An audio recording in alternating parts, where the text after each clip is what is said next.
Claro que as minhas primeiras palavras são de agradecimento e, portanto, não devem ser computadas nos meus 30 minutos. Queria lhe agradecer muito pela sua contribuição. Eu já reformulei um pouco a minha palestra, se não é que eu já reformulei muito. Me deu coragem, viu, para contar algumas coisas que eu espero que a coragem que está no mundo das ideias possa ser concretizada aqui. E, evidentemente, que eu quero agradecer a Érica, não só por essa ocasião, como pelo entrecruzamento que se deu nas nossas vidas. Né? Acho que das grandes alegrias de um professor é ver um orientado, um estudante, se tornar colega e, mais ainda, ser suplantado por ele. Então, para eu falar sobre etnoconservação, depois de Érica, é uma covardia. Né? E depois da sua palestra, minha responsabilidade também, ela aumenta muito. Pronto, pode começar.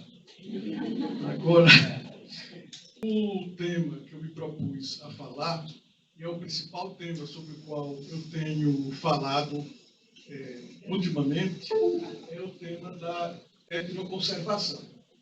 A etnoconservação aqui da literatura acadêmica do Brasil, ela entra pioneiramente através de 2 livros.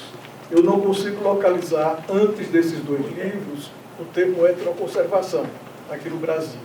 Tem entrado na literatura internacional um pouco antes, através do livro do Fel.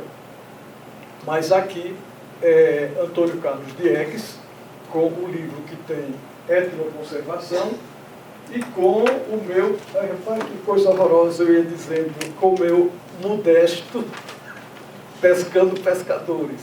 Tá? É um livro que decorre de uma pesquisa que eu fiz no Baixo São Francisco Alagoano, e é mais ou menos da mesma época do livro do Diegues, e que trata e descreve mais ou menos o que é etnoconservação, numa visão que não é a mesma visão do Diegues. Então, nasce assim. Depois a gente converge. Mas a literatura fica parada nesses 2 livros durante muito tempo aqui no Brasil. Hoje não. Hoje nós já podemos contar, já podemos fazer um levantamento bibliográfico onde começam a aparecer realmente títulos utilizando etnoconservação. Eu trouxe aqui alguns dos mais ou menos recentes, que é esse Etnoconservação de Quelônios pelos povos indígenas do Oiapoque e Etnoconservação, formulação teórica e suas possibilidades. Próximo. Não, passou. O conceito que eu uso de etnoconservação é um conceito que eu adaptei a partir de um artigo publicado no Annual Review of Anthropology, chamado Conservation in Small Scale Societies, Conservação em Sociedades de Pequena Escala. E essa adaptação diz que etnoconservação são quaisquer ações ou práticas etnoecológicas que previnam ou mitiguem depleção de recursos, extirpação de populações, extinção de espécies e degradação de hábitats. Próximo. Bom, a partir dessas primeiras publicações, então começam a surgir já aplicações práticas. Por exemplo, aqui nós temos uma proposta do Demetrio Couserans para os mosaicos de etnoconservação na Amazônia Legal. Próximo. E aí eu coloquei como pergunta: será a etnoconservação uma saída? Próximo. Bom, quando falo em etnoconservação, na minha abordagem, não é simplesmente deixar as coisas isoladas acontecendo. Eu tenho um artigo publicado cujo título é Sustentar não é congelar. As culturas, como nós sabemos, são dinâmicas, elas têm seu dinamismo próprio e não adianta tentar congelá-las. O que nós temos são culturas que têm velocidades diferentes de transformação. A nossa, ela é efervescente, ela é líquida, como diz o Bauman. Agora, nós temos culturas que se transformam mais lentamente, menos lentamente, e essa velocidade pode mudar ao longo do tempo. Quando eu falo em antropoconservação, pode ser muito bem uma conjugação entre os nossos conceitos de conservação, dependendo de como nós usamos, e a conservação que é feita, que vem sendo feita por segmentos, setores da sociedade, não é, com as suas próprias práticas, com as suas próprias crenças. Olha, eu acho que aqui é muito significativo, porque é um projeto de antropoconservação com os Maasai. Aqui você tem o grupo de cientistas, aqui à esquerda, e aqui à direita o grupo de Maasai. Estão os dois trabalhando na mesma prancheta. Por quê? Porque aqui nós tivemos uma tragédia. Quando se criou o Parque Nacional, tá? Então, não podia mais caçar, não podia mais nada, e a população de elefantes começou a crescer. Gente, eu não estou falando de população de formiga, eu estou falando de população de elefante. Tá? E nós não sabemos, não sabíamos o que fazer. Tá? Inclusive os Maasai foram retirados. Então chegou num ponto que só quem sabia fazer o manejo populacional eram os Maasai. Então os Maasai foram convidados para voltar ao parque e para trabalhar em conjunto para resolver a questão da população de elefantes. Próximo. Bom, aqui é um exemplo recente, aqui no Brasil, que é dos índios Iquipeng. Porque a gente, quando fala em tradição, tradicional, pensa no horizonte de início sem fim. Quando a tradição, ela pode muito bem estar sendo criada agora. Não é? Nós temos um autor que escreveu sobre isso, onde ele fala exatamente sobre essa questão. Tanta coisa que a gente pensa que é tradicional, no sentido de, olha, a origem ninguém sabe, gente, não é não. É de muito pouco tempo.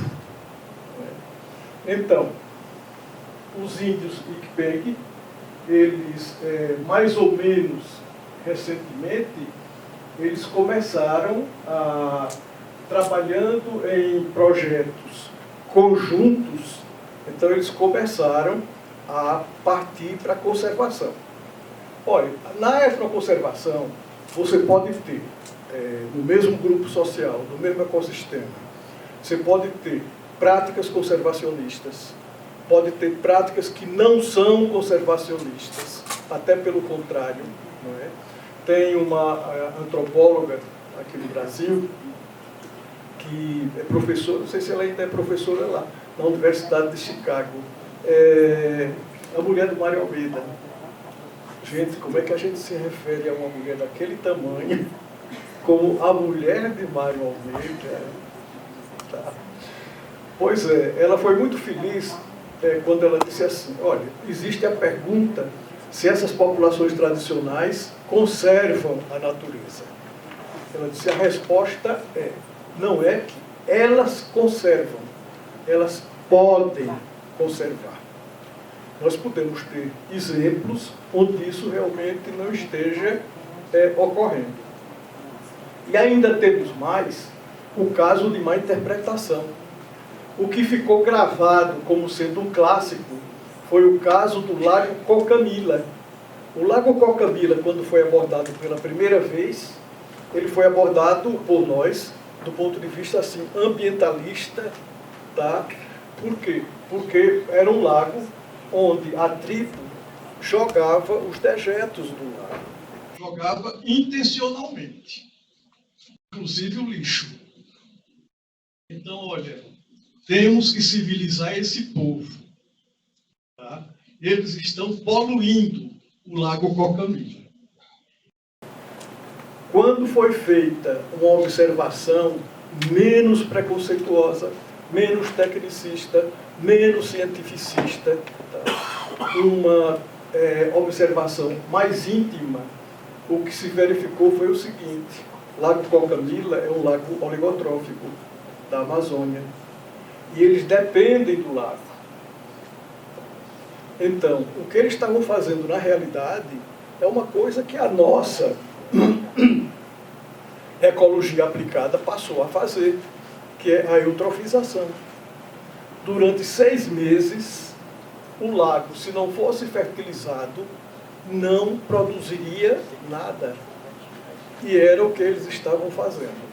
Olha, a questão de interpretação realmente é fundamental. Tá? Aquela questão da transparência, né? A ilusão da transparência. Não sei se foi Foucault que usou essa expressão. Você chega no campo, aí dá 2, 3 alfinetadas, e aí já compreendi tudo. Tá? Olha, isso é a ilusão da transparência. É preciso um convívio mais íntimo, bem mais íntimo, para poder começar a compreender o outro e a ação do outro no seu meio. Né? Pois bem, então, recentemente, mais ou menos recentemente, nos ICPEC, as mulheres, o próximo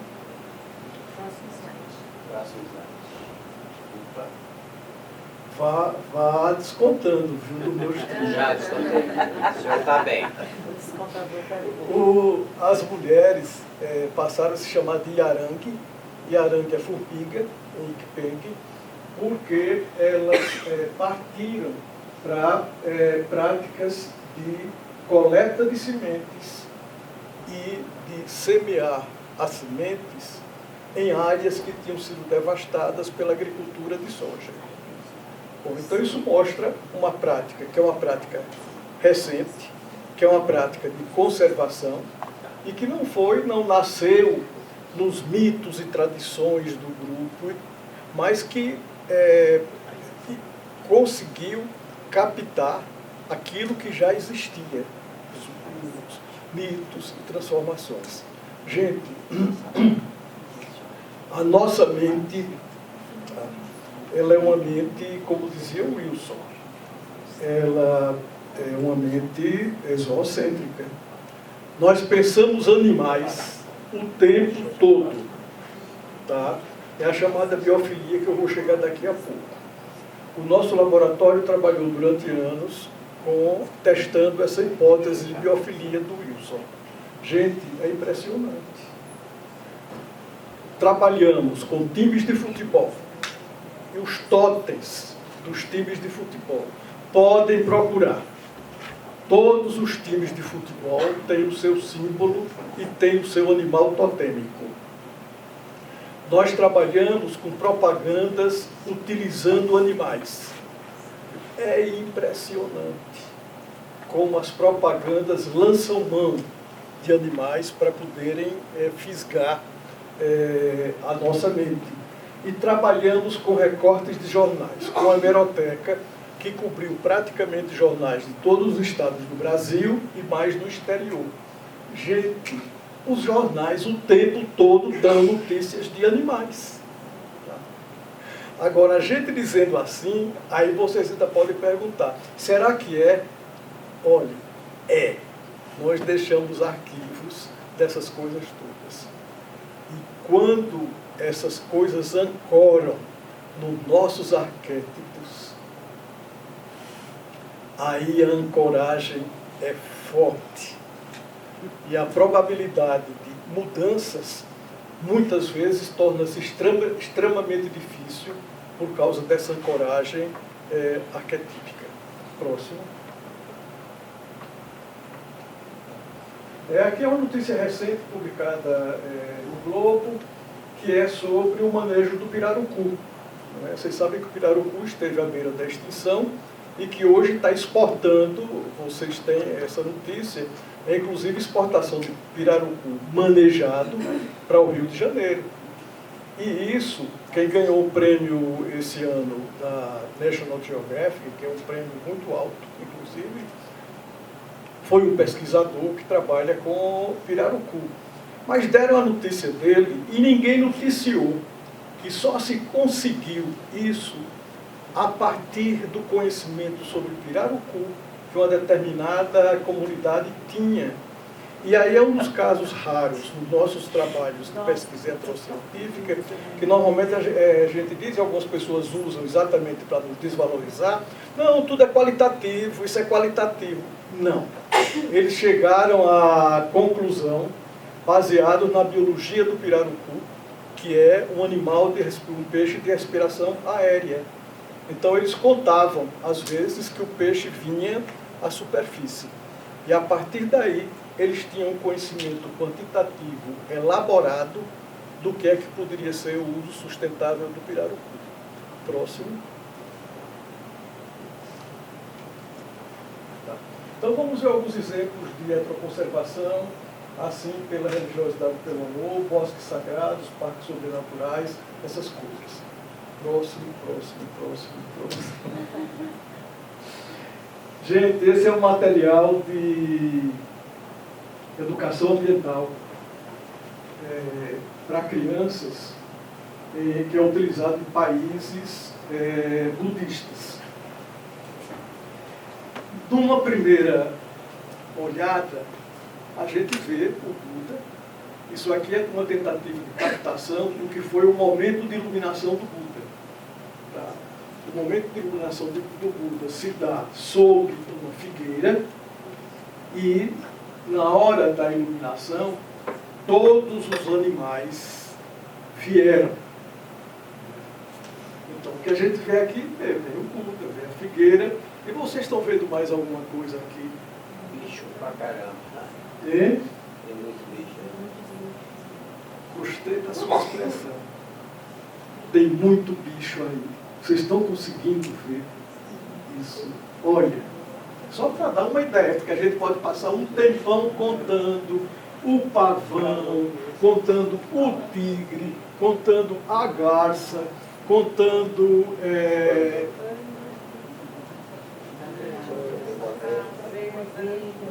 Tem borboletas, tem cobra, tem como você falou, realmente é um mundo de bicho.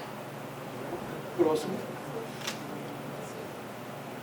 Olha, aí entramos na questão dos bosques sagrados, dos sítios sagrados. Poucas pessoas sabem que um dos bosques mais conservados, Érica, eu não sei se você sabe disso, é o bosque de Oxum, não é? Que fica na África. Não é? Oxum, a nossa Oxum do Candomblé. Tá? Porque aqui no Brasil, o orixá das águas salgadas é Iemanjá. Não é? Aqui Oxum é chamada de Oxum porque ela é a protetora da bacia hidrográfica do rio Oxum. Aqui a mente sincrética brasileira foi extremamente inteligente, não é? Na Bahia existe uma inteligência emocional, a herança dos africanos, que é impressionante. Eles conseguiram concentrar tudo no terreiro, no Ilê Axé. Então, no Ilê Axé, você tem a roda de todos os orixás. Não é assim na África. Na África, cada orixá é protetor de uma determinada área geográfica. Então, Oxum é a protetora da bacia hidrográfica do rio Oxum, e um dos principais bosques sagrados que nós temos hoje é o bosque de Oxum, o próximo. E aqui, Érica, não sei se você já foi lá, inclua na sua agenda, tá? Que é na Bahia, né, tem uma cidade que é conhecida por uma expressão péssima, mas é como ela é conhecida. É a Roma Negra. Tá? Porque os grandes templos, grandes conhecimentos do candomblé se encontram aí. Tá? Você não teve lá não é? E tem o que chama de roça. Veja os cuidados que a gente tem que ter. Falou em roça, a gente pensa que é roça. As roças de lá são bosques sagrados. Tá? E existem uma quantidade ainda. Próximo. Aqui é um fenômeno relativamente recente. Não sei se alguém aqui já ouviu falar em Maria Lionça. Maria Lionça é uma religião, uma dessas religiões que você falou, que surgiu há não muito tempo na Venezuela. E Maria Lionça, quem conhece Caracas, ou quem conhecia, eu tive a sorte de conhecer na minha juventude, na entrada de Caracas, você tinha um monumento imenso, que era dedicado a Maria Lionça. E existe hoje ainda o bosque, que é o bosque da Maria Lionça. Esse bosque é um bosque extremamente sagrado.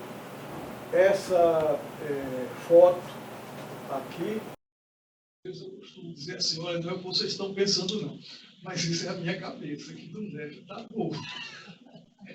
É um ritual sagrado. Tá? É um ritual sagrado que se realiza dentro do bosque de Maria Lionça. Próximo.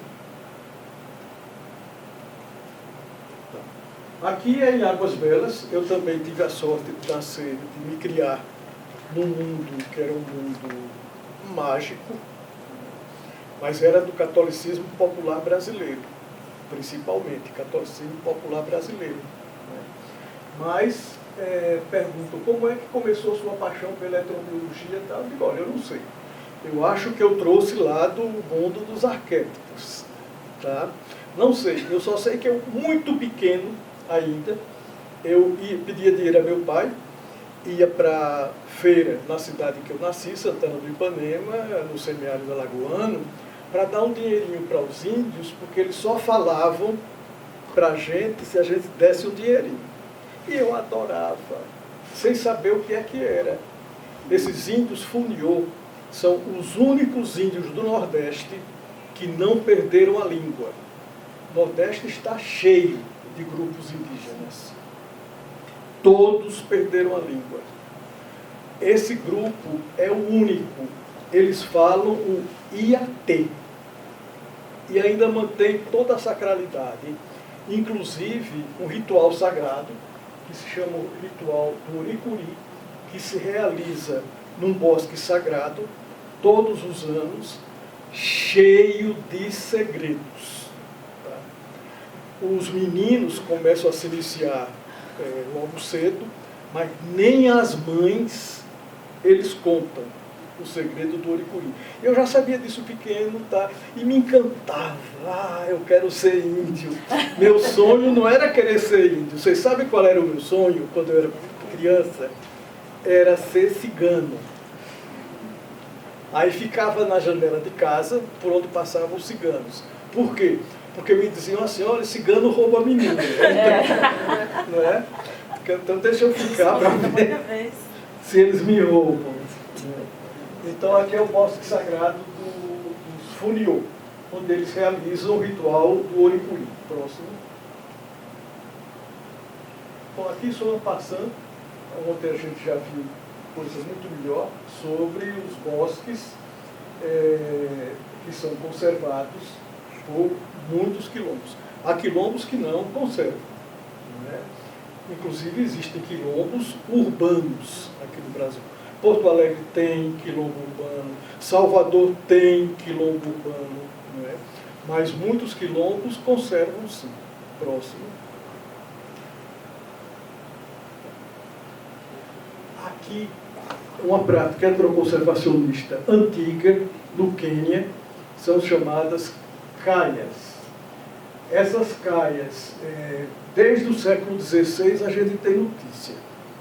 Entraram em declínio e voltaram a serem protegidas novamente. Hoje você tem uma rede de caias ao longo de 200 quilômetros. Próximo. E aqui, eu sempre me interessei muito, foi falado ontem pelo professor em ecopsicologia, que é um autor chamado Lynn White Jr., conhecido de muitos de nós, um historiador que causou furor e sucesso até hoje, porque ele conseguiu publicar o trabalho dele na Science.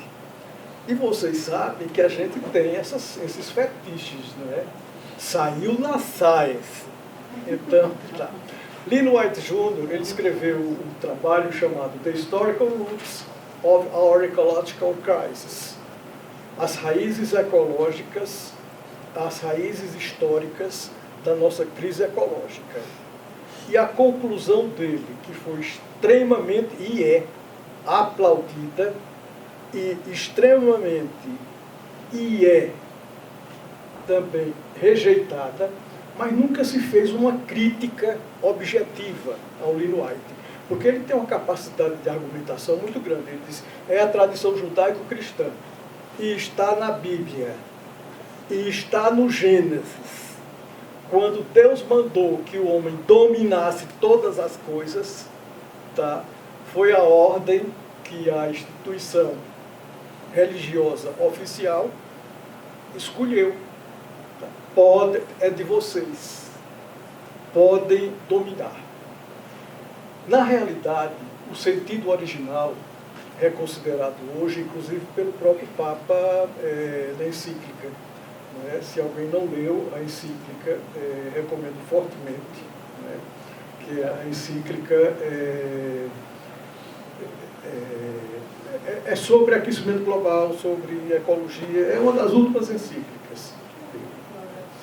Então, a reinterpretação é que no original não era dominai, como também Deus nunca mandou dominar a mulher.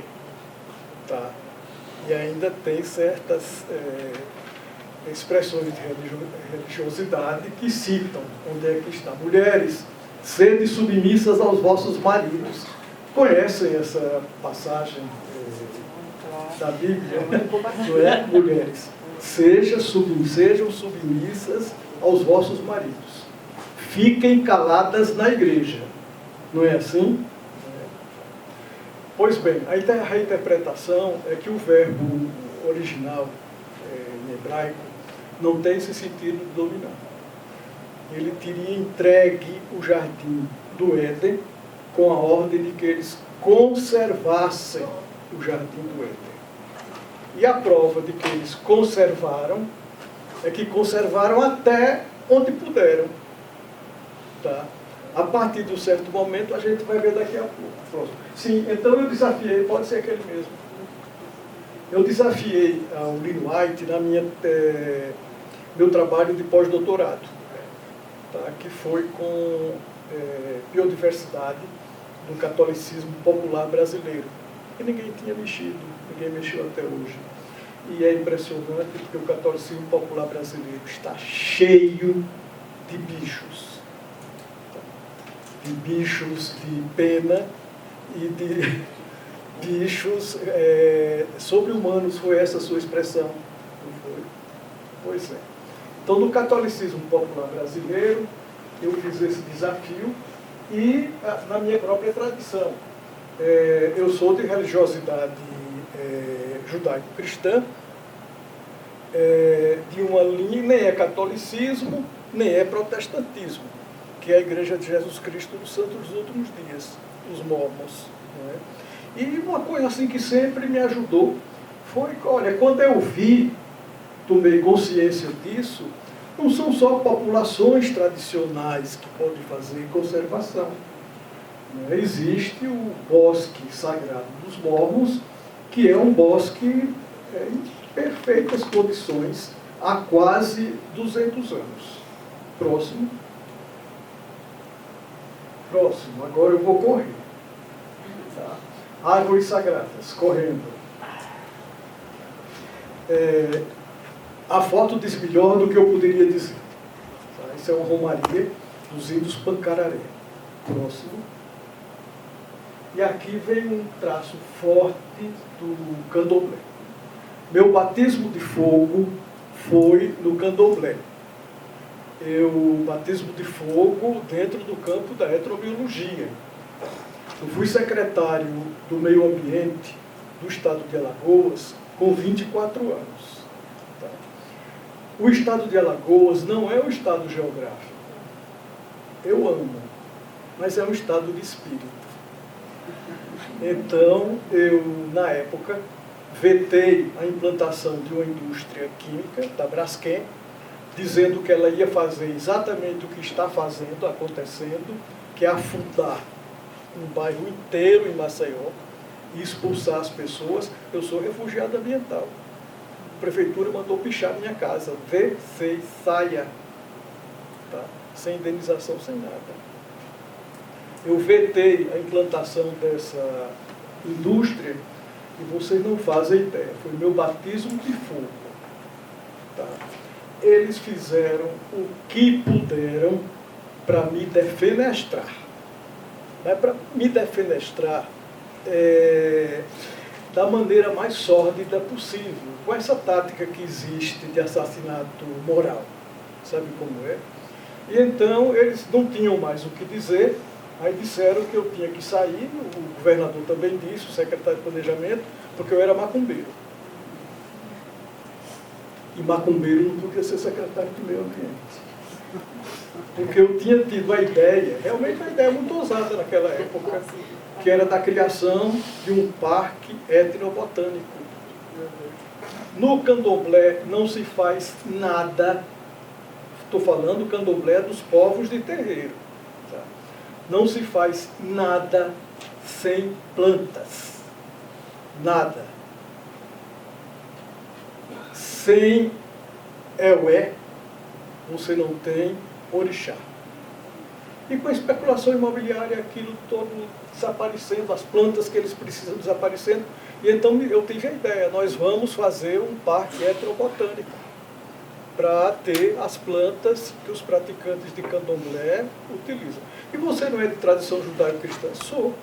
Mas é exatamente porque eu sou de tradição judaico-cristã que eu acho que nós devemos procurar compreender o outro e respeitar o outro na sua religiosidade.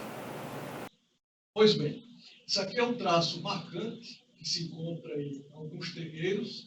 Não sei, Érica, se você conseguiu ver isso. Se você andar pela Bahia, chegou a ver, andar pela Bahia, você vai encontrar, em alguns lugares, as árvores com esse pano amarrado. Significa que essa árvore é sagrada. Mas não é sagrada como árvore. A partir do momento que ela passa por um ritual, ela passa a ser chamada de Iroko, e ela própria é um orixá. Próximo. E aí são algumas árvores sagradas, inclusive essa do Iroko, porque Iroko é o próprio orixá. Entendeu, Érica? Tá? Iroko, a árvore deixa de ser, continua árvore, mas ela incorpora, não é, um ser humano, um ser sobre-humano, que é o orixá Iroko. Próximo. E aqui a mesma coisa em culturas diferentes e em viagens diferentes. Viagens diferentes. Está entendendo? Estão entendendo, não é? Tá. Pois é. Próximo. Piota Sagrada, correndo um pouquinho, que é o povo Bishnoi, na Índia. Tá. O povo Bishnoi, ele há mais ou menos 600 anos, é uma comunidade que se retira para o deserto, e o deserto, sob inspiração de um líder, e esse líder dá um livro sagrado que ele diz ter recebido. Chama-se Bishnoi, quer dizer 24. São 24 mandamentos. mandamentos de como se relacionar consigo mesmo, com as pessoas e com o meio ambiente, que é uma coisa que na nossa tradição judaico-cristã só chega no 10º. É como você se relacionar com Deus, como você se relacionar com os outros, mas como se relacionar com o meio ambiente é extremamente disperso. Essa comunidade vive no deserto, Rajastão, até hoje, e o deserto é verde. Ficou verde. A profecia de Isaías se cumpriu no Rajastão. O deserto ficou verde. E é impressionante. Eles se conectam principalmente a uma árvore, e houve um caso em que mandaram derrubar as árvores sagradas e as mulheres resistiram, se abraçando com as árvores, mataram árvores e mulheres, até que cessou. E se unindo profundamente com esse servo. Próximo, correndo. Animais sagrados. Vou mostrar só dois. Animais sagrados da Índia, que é como encontrar nos templos, não é? O pavão, o próximo, os macacos, o próximo. Tá.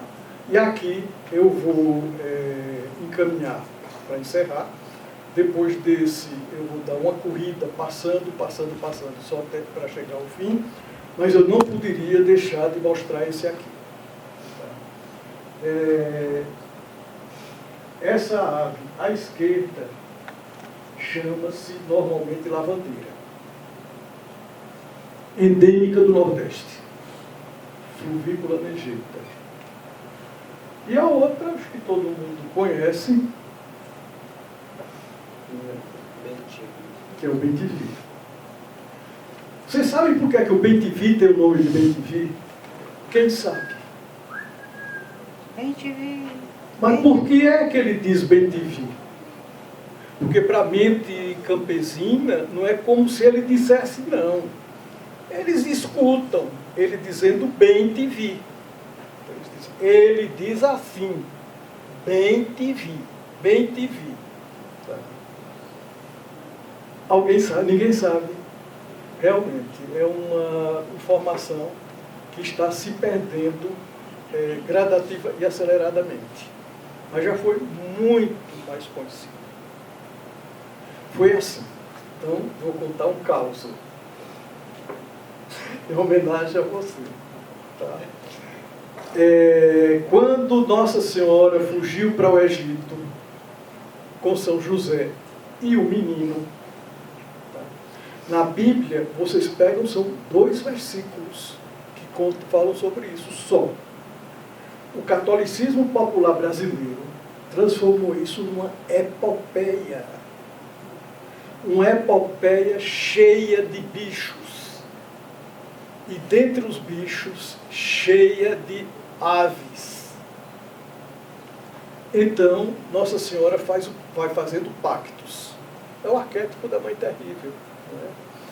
Ora abençoa, ora castiga. Né? Então, Nossa Senhora vai fazendo pactos. Um pacto que ela faz é com o bem-te-vi. É pacto de silêncio. Com algumas aves, ela faz pacto de silêncio. Pois sabe o que é que o bem-te-vi faz? Rompe com o pacto. E trai. E aí eles vão fugindo escondidos. E o bem-te-vi, como eles contam, vai dizendo aos soldados romanos para onde é que eles vão. E vai dizendo assim, olha, bem-te-vi, bem-te-vi. Essa ave tornou-se uma ave vítima de biofobia. Ontem o professor falou em biofilia, que foi onde o Wilson falou. O Wilson tem umas coisas, é o grande biólogo do século passado. Mas de vez em quando ele dá umas resvaladas, tá? Dá umas escorregadas. Tá? Pois bem, então o Wilson parou na biofilia. Ele não tocou que existe tão forte quanto a biofilia, também ancorado na mente zoofílica humana, a biofobia. que um filósofo chegou próximo do fenômeno, que é o Luc Ferry, não é? Quando ele fala no especismo, certas espécies são escolhidas em todas as sociedades para levarem pedrada. As pessoas, umas são escolhidas para serem amadas e outras são escolhidas para serem odiadas. No meu trabalho de campo, eu tenho uma gravação de pessoas de Cáceres, no Mato Grosso, onde contam, como eu falo, história de vida. Aí contam tranquilamente, olha, quando a gente era pequeno, meu avô ensinava a gente tiro ao alvo, mas era atirando no bem-te-vi. Tá. Porque o bem-te-vi foi um traidor. Agora, essa aqui é a minha ave favorita, desde a minha infância. Eu fui criado nisso. Chama-se lavandeira, porque, você sabe, gente, isso é maravilhoso. Quando a gente encontra os memes, como chamam Dawkins, tá? Vai para aqui, para aqui, para lá, e encontra os memes. Me fale o que você sabe sobre a lavandeira. Rapidinho, já está nos 40 minutos. Ó, gente, aula prática, viu? Não, bom dia. Na verdade, a lavandeira, eu também sou do Nordeste, sou de um quilombo, e a lavandeira para a gente é muito, assim, eu não sei exatamente o significado dela. Eu só sei que ela é um pássaro que embeleza. Para a gente é um pássaro da beleza. Então, a lavandeira, visitar sua casa, passar perto, é sinal que sua casa é bonita. Para a gente é isso lá, não sei para outras compreensões de mundo. No catolicismo popular é assim. Tá? A lavandeira ajudou a lavar os paninhos de Jesus. Por isso que tem o nome de lavandeira. Ajudou Nossa Senhora. Por isso ela aparece nas entrevistas de forma recorrente. Tá? É a ave mais sagrada que existe. E, graças à lavandeira, eu até ganhei um prêmio internacional, um prêmio X, da Society for Human Ecology, nos Estados Unidos. Né? Porque no trabalho que eu submeti, o que eu consegui demonstrar foi isso. Gente, essa possivelmente é a ave mais protegida do Brasil. E não está em nenhuma portaria, não está em nada não. Está na mente catolicizada. Meu menino pequeno, menor, aprendeu a história dentro da cidade de Feira de Santana. Como resultado, existe um tabu completo, com penalidades. Se matar, ela vem de noite e fura seus olhos. Então, o resultado é que a lavandeira, no meio rural, as populações têm diminuído, mas dentro das cidades, ela tem se adaptado de forma maravilhosa. Eu tenho fotografias de nidificação de lavandeira em fiação elétrica, em antenas parabólicas. Tá? E é incrível. Feira de Santana, por exemplo, que é onde eu fiz o trabalho, está cheia de lavandeiras. Uma corrida.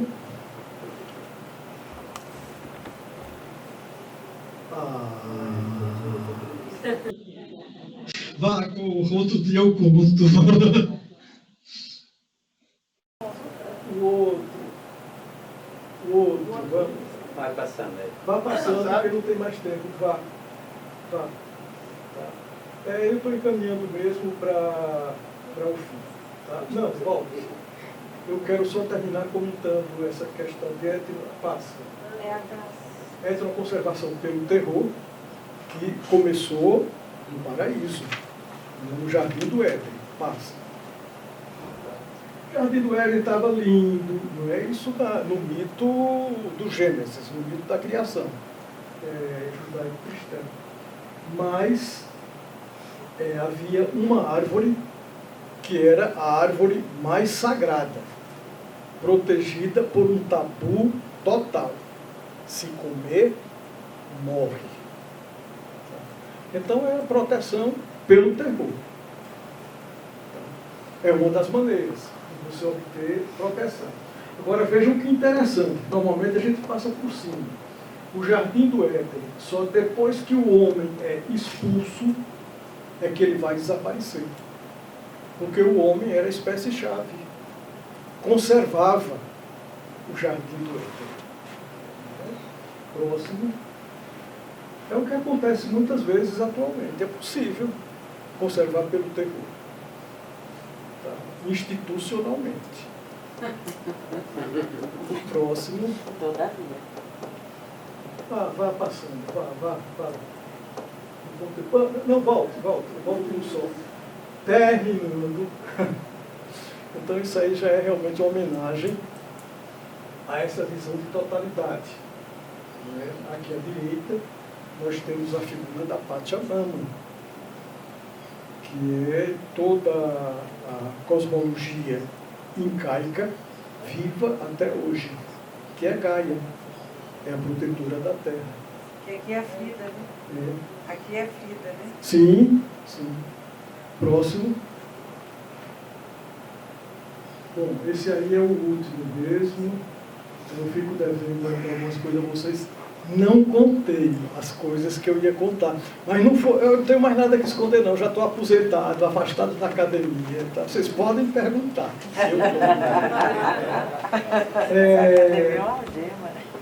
Aqui vocês têm duas meninas quilombolas. Como quem diz assim, ó, estou de olho em você. Tá? E tem esse sorriso belíssimo, né, de uma quilombola, junto com os sapos e comigo, dizendo muito obrigado.